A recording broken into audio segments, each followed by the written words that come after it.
Dito ako. Diyan pa kita.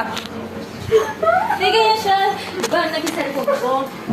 Nakalagay dito. Tapos biglang, in-upload. Tapos tumakbo ako. Tapos sumabit ko, nagayon ako.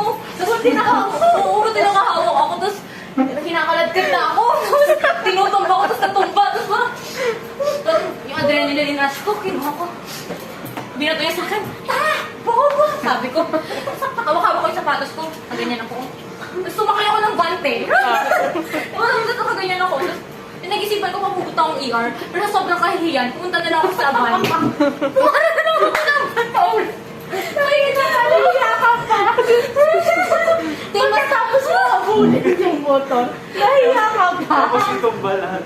Uy, kahihiyan yung naisip ko, hindi yung sakit, kahihiyan.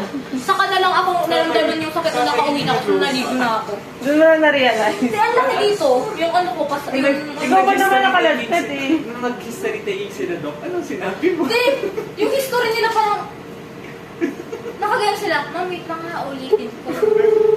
Nakaladkad po kayo, angkas kayo. Ganun siya, hindi ko po. Iba't ibang version ang meron yung mga doktor. Hindi ka kinaladkad. Nagpakaladkad. Okay. Kaya tawag sa akin kalad ka rin. Ikaw? Literal na kalad ka. Sabi sa'yo? Oo. Kasi kinaradkad ako. Kalad ka.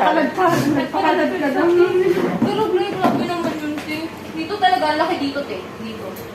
Oo nga, ano ka. Tapos dito mo. Dito, tapos dito. Pag nag-drain ako nyo rin, ma'am, sorry ha, hindi ko ma-bend yung ano ko. Ikaw ka na. Ganyan, oh. Ano na kayo? Paano mag-ano? Ay, sila.